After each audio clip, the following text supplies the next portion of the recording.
100కు పైగా దీర్ఘకాలిక సమస్యలకు ఎటువంటి ఆపరేషన్ దుష్ప్రభావాలు లేకుండా హోమియోపతి చికిత్స.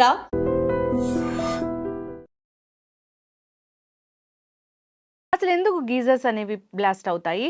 సో ఎలాంటి గీజర్స్ మనం యూజ్ చేయాలి? గీజర్‌ని వాడేటప్పుడు మనం ఎలాంటి సేఫ్టీ మెజర్స్ అనేవి తీసుకోవాల్సి ఉంటుంది? వివరాలు తెలుసుకుందాం. ఈరోజు మనతో పాటు ఉన్నారు టెక్నికల్ ఎక్స్‌పర్ట్ సూర్య గారు. సార్ నమస్తే అండి. సార్ ఈ మధ్య కాలంలో చూస్తే గీజర్‌లే మన ప్రాణాలను తీస్తూ ఉన్నాయి. సో నిజంగా మన ఇంట్లో ఏదైనా మన ప్రాణాలను తీసే ఒక ఆయుధాన్ని పెట్టుకున్నామా అన్నట్లుగా కనిపిస్తూ ఉంది.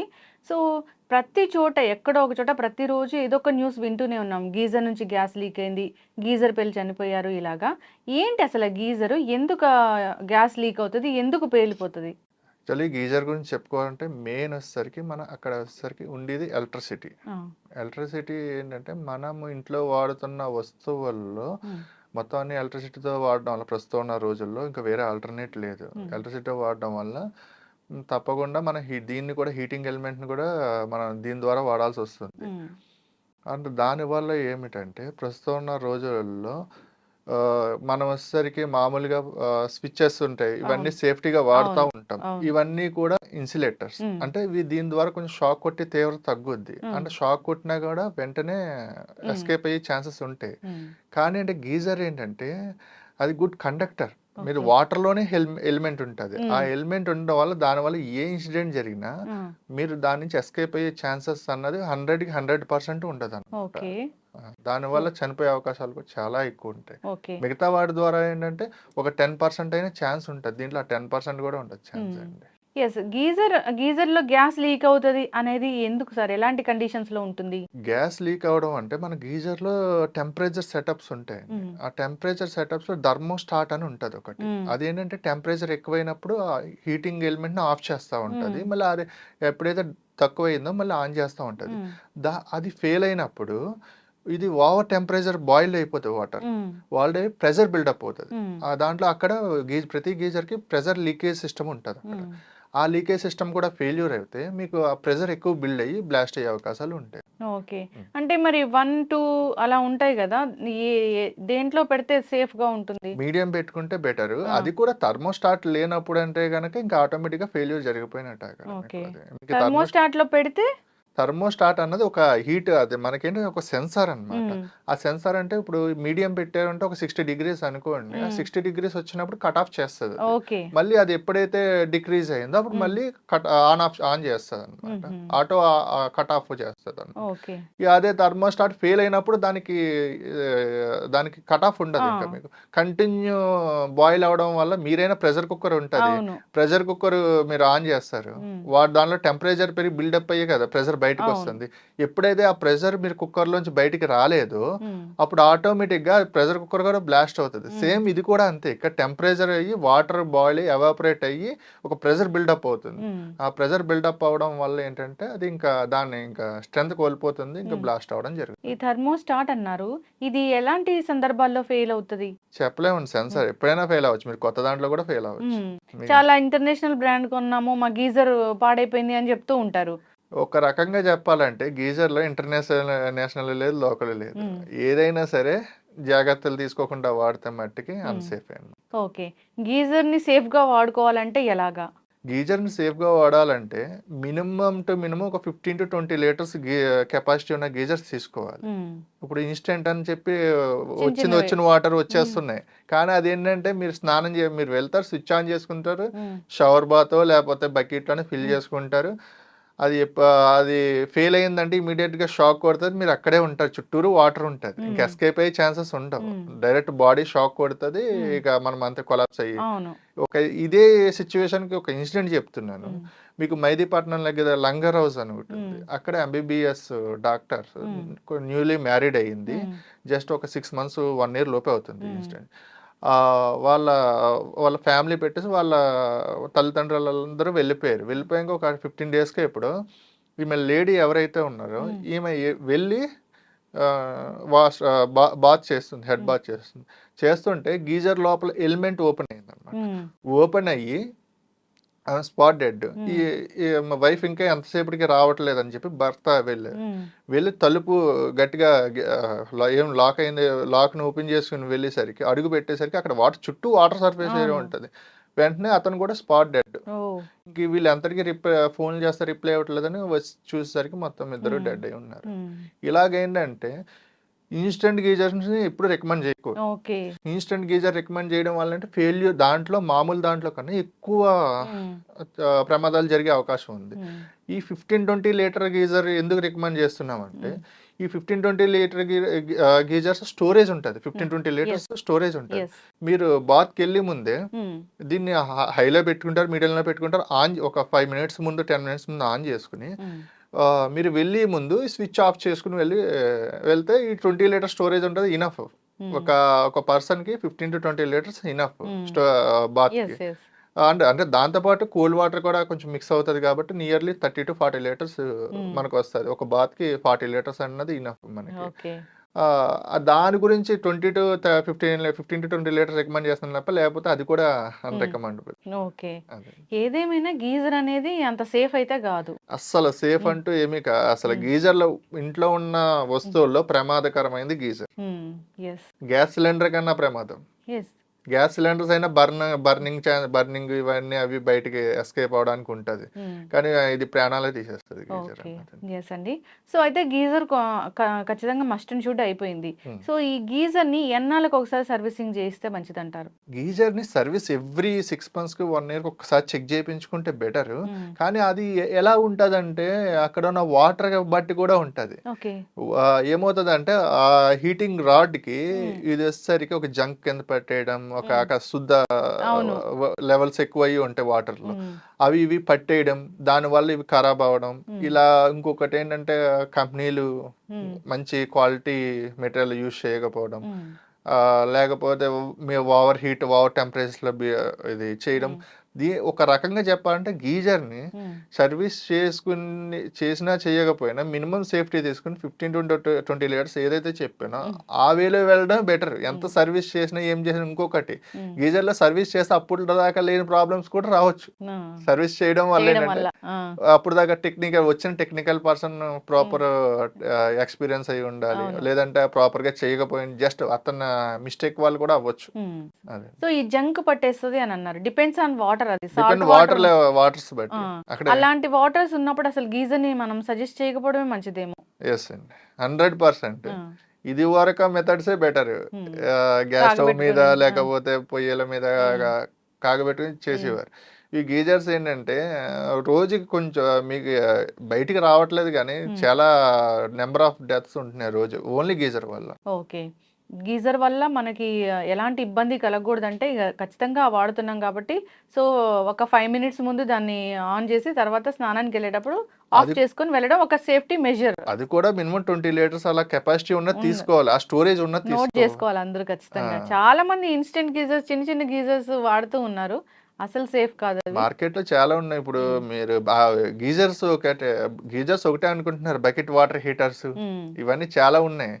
యాక్చువల్లీ ఈ హీటింగ్ ఎలిమెంట్ అన్నది ఓన్లీ గీజర్స్ ఇక్కడ బకెట్ వాటర్ హీటర్స్ కాదు, కుకింగ్ ఇండస్ట్రీస్ లో కూడా వాడతారు. మీకు ఎగ్జాంపుల్ KFC ఉంటది, ఫ్రై చేస్తా అంటే అక్కడ హీటింగ్ ఎలిమెంటే ఉంటది, కానీ అది సేఫ్ మెథడ్ లో వాడతారు వాళ్ళు. అక్కడ ఏంటంటే మన కుకింగ్ ఇండస్ట్రీలో ఆయిల్ ఫ్రైస్ ఇవన్నీ చేస్తారు కదా, అక్కడ కూడా ఏంటంటే మనం ఏంటంటే దాంట్లో కాంటాక్ట్ అయ్యి రేషియో తక్కువ ఉంటుంది. కానీ ఇక్కడికి వచ్చేసరికి కాంటాక్ట్ అయ్యి రేషియో అంటే మనం దాన్ని డైరెక్ట్ కాంటాక్ట్ చేయకపోయినా ఈ వాటర్ బాడీ ద్వారా కాంటాక్ట్ అయిపోతుంది. అయితే జంకు పట్టేస్తుంది లేదా అప్పుడప్పుడు కొంచెం కొంచెం నలకల్లాగా వస్తుంటాయి. సో అలాంటప్పుడు ఈ ట్యాప్స్ అనేవి తిప్పినప్పుడు షాక్ కొడుతూ ఉంటది. అంటే దానివల్ల దీనికి ఏమైనా సంబంధం ఉంటుందా లేదా షాక్ కొట్టడం అనేది వేరేదా? మీకు ఇప్పుడు ప్రాపర్ గా దాని గురించి చెప్పడానికి మీకు గానీ చూసే వాళ్ళకి గానీ మొత్తం అందరికి చెప్పడానికి నేను ఒక డెమో తీసుకొచ్చాను. అంటే గీజర్ అంటే దాంట్లో ఏముంటది ఇవన్నీ తెలియదు. గీజర్ అంటే ఆన్ చేస్తున్నాం, హీట్ వాటర్ వస్తుంది, వాడుకుంటున్నాం అంతవరకే. కానీ ఇప్పుడు నేను ఎలాగుంది లోపల ఏంటి సిచ్యువేషన్ అన్నది ఒకసారి చూపిస్తాను. నేను ఒక దాంట్లో హీటింగ్ ఎలిమెంట్ ని తీసుకొచ్చాను. ఇది వచ్చేసరికి గీజర్ హీటింగ్ ఎలిమెంట్. మీకు గీజర్ హీట్ అవుతుందంటే ఇది ఒక్కటే, మిగతా మీకు అంత భారీ లెవెల్లో కనిపించేదంతా గీజర్ అది డమ్మీ. ఇది ఒక్కటే అండి. ఇది ట్యాంక్ లో ఉంటది అనమాట. ఇది వచ్చేసరికి ఇక్కడ పవర్ సప్లై ఇస్తారు. ఇక్కడ ఇది వచ్చేసరికి నికిల్ తో తయారవుతుంది లోపల. ఈ రాడ్ ఇది మధ్యలో ఉంటది అనమాట. దానికి మెగ్నీషియం ఆక్సైడ్ అని ఒక పౌడర్ ఉంటుంది. పవర్ మధ్యలోంచి ప్రవహిస్తుంది, మధ్యలో వచ్చేసరికి మెగ్నీషియం ఆక్సైడ్ ఉంటుంది. అంటే ఇది పైన కనిపించేదంతా కూడా ఇన్సులేటెడ్ మెటీరియల్, అదే మీకు ఇన్సులేషన్ అనమాట. ఆ షాక్ మనకు రాకుండా ఉండడానికి. దీంట్లో ఇది ఇక్కడ నుంచి హీట్ జనరేట్ అవుతుంది. హీట్ ని మెగ్నీషియం ఆక్సైడ్ ద్వారా ఈ రాడ్స్ ద్వారా బయటకు వచ్చి వాటర్ ని బాయిల్ చేస్తుంది. ఇది ఎప్పుడైతే ఇది ఇసరికి మెటల్, ఇది 0.5 mm 0.3 mm థిక్నెస్ తో తయారు చేస్తారు. ఈ పైప్ చూసారు ఇక్కడ, దీంట్లో థర్మోస్టాట్ పెడతారు ఈ రెండిట్ల మధ్యలో టెంపరేచర్ చెక్ చేయడానికి. ఈ టెంపరేచర్ ఇప్పుడు మీరు ఇందాక బ్లాస్ట్ అవుతుంది అన్నది దీని వల్లే అనమాట. ఇది ఫెయిల్ అవుతేనే బ్లాస్ట్ అవుతుంది. ఇది ఎప్పుడైతే ఈ రాడ్ ఉంది, ఈ రాడ్ ని మనం యూజ్ చేస్తా ఉంటాం, సంవత్సరాల తరబడి యూజ్ చేస్తానే ఉంటాం. మీరు ఏదైనా వస్తువు తీసుకోండి, మీరు ఏదైనా వస్తువు దానికి ఒక లైఫ్ అంటూ ఉంటుంది, షెల్ఫ్ లైఫ్ అంటూ ఉంటుంది. అది మీరు వాడగా మీకు క్లాత్ అయితే చిరిగిపోద్ది, మీకు మెటీరియల్ అయితే అరిగిపోతుంది, మెటల్స్ అయితే అరిగిపోతాయి. ఇది కాపర్తో చేసి ఉంటుంది, కాపరు, స్టీలు లేదా అల్యూమినియంతో. ఇవన్నీ కూడా మీకు వాటర్లో హై టెంపరేచర్స్ వల్ల ఎక్స్పెండ్ అవుతూ ఉంటాయి. ఎక్స్పెండ్ అయ్యి క్రాక్స్ వస్తాం, అండ్ వాటర్ లేకుండా ఆన్ చేసినా కూడా క్రాక్స్ వస్తూ ఉంటాయి. ఇవేమవుతుందంటే ఒక 6 months బాగానే పనిచేస్తుంది, 1 year బాగానే పనిచేస్తుంది, 2 years బాగానే పనిచేస్తుంది. ఆ తర్వాత అయినా సరే దీని లైఫ్ అయిపోయింది కదా. ఇప్పుడు గీజర్ ఆన్ చేసి స్విచ్ ఆన్ చేసుకుని వెళ్తారు, ఇది ఓపెన్ అయింది, దీని లోపలే పవర్ సప్లై ఉంది, పాజిటివ్ నెగిటివ్ పవర్ సప్లై ఎక్కడే ఇస్తున్నాం, దీని లోపల ఉంది. ఇది షాక్, ఇది ఎక్కడ ఉంటది, వాటర్ లో ఉంటుంది. మనం ట్యాప్ తిప్పేసరికి దాని ద్వారా మనకి వచ్చి మనం ఇంకా ఎటు ఎస్కేప్ అయ్యే ఛాన్సెస్ కూడా ఉండవు అన్నమాట. స్పాట్ ఇది అవుతుంది. ఎంత డేంజర్ అసలు. ఎస్ ఖచ్చితంగా అండి. అయితే ఒక 3-4 years మీరు చెప్పినట్లు 15 to 20 liters ఆఫ్ ఇది కొనుక్కుంటే ఒక 2-3 years మాత్రమే దాన్ని వాడుకోవచ్చు. అలా అని కాదు, 15 to 20 liters తీసుకుని కూడా నేను ఏమంటున్నానంటే, మీరు ఎప్పుడైతే బాత్ కి వెళ్తారో ఆ బాత్ కి ఒక 5 to 10 minutes ముందు ఆన్ చేసుకుని మీరు వెళ్ళే ముందు ఆఫ్ చేసుకుని మీరు ఎంజాయ్ చేయొచ్చు. నేను మొత్తం అవాయిడ్ చేయమని అంటలేదు, ఎందుకంటే అది కంపల్సరీ అయిపోయింది గీజర్ అన్నది. ప్రస్తుతం ఉన్న రోజుల్లో మనం దానికి తగ్గట్టు మన సేఫ్టీకి మనం చూసుకుంటూ జాగ్రత్తగా వాడుకుంటే ఏదైనా సేఫే. అసలు దాంట్లో ఏం గ్యాస్ ఉంటది, అది అంత ప్రాణాంతకమా? సనత్ నగర్ లో చూసాం, గ్యాస్ లీక్ అయి 3 చనిపోవడం జరిగింది. దీంట్లో గ్యాస్ లీక్ అవడం అంటూ ఏముండదు, గ్యాస్ సెపరేట్ గా ఏముండదు, ఓన్లీ ఈ హీటింగ్ ఎలిమెంట్ ఒక్కటే ఉంటది. దాంట్లో ఏం ట్యాంక్ ఉంటది, ఈ ప్రెజర్ బిల్డప్ అయి ఓవర్ టెంపరేచర్ అనేది వచ్చేస్తుంది.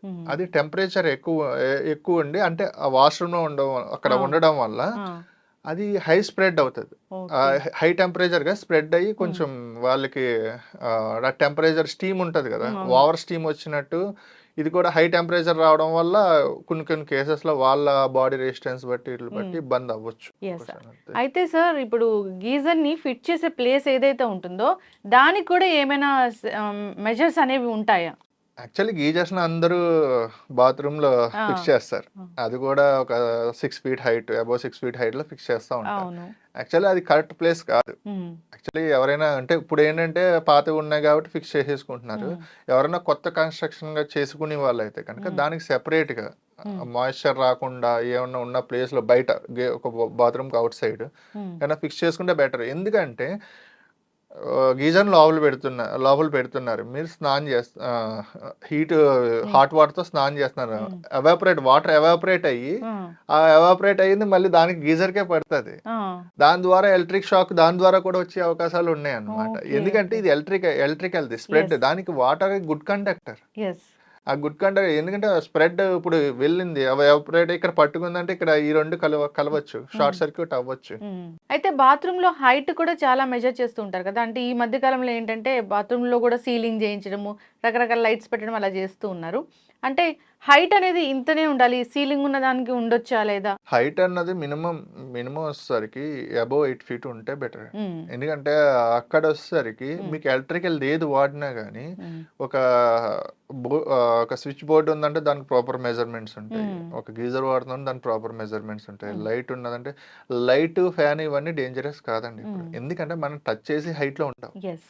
గీజర్ ఎందుకు డేంజరస్ అంటే మనం టచ్ చేసే హైట్ లో లేకపోయినా వాటర్ బాడీ ద్వారా మన దగ్గరకు వచ్చేస్తుంది సప్లై అన్నది, దాని గురించి గీజర్ డేంజర్. ఇది అపార్ట్మెంట్ కల్చర్లో ఇందాక నేను మాట్లాడినప్పుడు మీరు అన్నారు, సో ఎక్కడ అంటే ఆ ఫ్లాట్స్లో ఎక్కడ గీజర్ ప్రాబ్లం వచ్చినా కానీ సో మిగతా ఫ్లాట్స్ అన్నిటికీ కూడా వస్తుంది అని, అది ఎలాగా? అది ఎలాగంటే ఇప్పుడు అపార్ట్మెంట్ 2 పార్టిషన్స్ 2 పోర్షన్స్ ఉంటాయి. ఇటు ఒక పోర్షన్, ఇటు ఒక పోర్షన్. ఇటు ఒక పైప్ లైన్స్ ఉంటాయి, ఇటు ఒక పైప్ లైన్స్ ఉంటాయి. ఒక 10 ఫ్లోర్స్ ఉందనుకోండి, ఇటు ఒక పైప్ లైన్ వెళ్తుంది, ఇటు ఒక పైప్ లైన్ వెళ్తుంది. కానీ పైప్ లైన్ కామన్, అందరికి పైప్ లైన్ కామనే, గీజర్ ఒకటే ఉంటుంది. దానివల్ల అంటే గీజర్ ఎక్కడ ఫెయిల్ అయినా సరే ఈ పైప్ లైన్ ద్వారా, ఈ వాటర్ ద్వారా, వాటర్ బాడీ ద్వారా వచ్చి షాక్ కొట్టే అవకాశాలు ఉన్నాయి. ఒక ఇన్ కేస్ ఒక 9th ఫ్లోర్ లో షాక్ ఫెయిల్ అయింది గీజర్, పవర్ సప్లై హెవీగా వస్తుందంటే ఇటు పై వాళ్ళకి 10th ఫ్లోర్ వాళ్ళకి కొడుతుంది, గ్రౌండ్ ఫ్లోర్ వాళ్ళకి కూడా వస్తుంది షాక్. అంటే ఆ షాక్ అంటే అంత లాంగ్ క్యారీ వెళ్ళేసరికి కొంచెం తీవ్రత తగ్గొచ్చు కానీ షాక్ అయితే కొడుతుంది. ఓకే, జనరల్ గా కూడా ట్యాప్స్ షాక్ కొడుతూ ఉంటాయి కదా, సో అది కూడా ఈ గీజర్ వీటి ఇన్సిడెంట్. అండ్ కొంతమంది ఎర్తింగ్ న్యూట్రల్ ప్లేస్ లో ఎర్త్ ప్లేస్ లో న్యూట్రల్ ఇవ్వడం వల్ల కూడా అలాంటి షాకులు కూడా వస్తూ ఉంటాయి. ఓకే, చాలా డేంజర్ అయితే. ఖచ్చితంగా అండి జాగ్రత్తలు తీసుకోవాలని కోరుకున్నాము.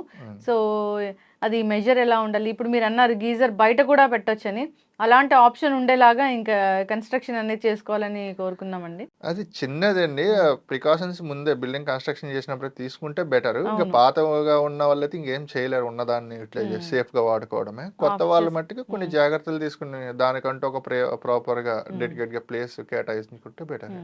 మనం ప్లగ్ అనేది పెట్టి ఉంచుతాం కదా, అలా ఉంచొచ్చా అంటే కొన్ని సిచ్యువేషన్స్ లో అక్కడ ఏంటంటే వైరింగ్ ఇష్యూస్ ఉంటే ఉంచకూడదు. నార్మల్ గా అయితే కనుక కామన్ గా అందరి దగ్గర పెట్టే ఉంటుంది. అవును, కానీ గీజర్ విషయంలో ఏంటంటే మీకు అక్కడ న్యూట్రల్ లో లీకేజ్ వచ్చినా మీకు ఇక్కడ షాక్ కొట్టే అవకాశాలు కూడా ఉంటాయి. ఉంచకుండా ఉంటే బెటర్. కానీ ఏంటంటే గీజర్ కి అందరు స్విచ్ పెడతా ఉంటారు. స్విచ్ కాకుండా 2 పోల్ ఎంసీబీ ఉంటుంది, అది పెట్టుకుంటే బెస్ట్ అండి స్విచ్ కన్నా. అంటే ఎందుకంటే స్విచ్ వచ్చేసరికి ఫేజ్ ని ఆఫ్ చేస్తారు, న్యూట్రల్ ఆఫ్ చేయరు.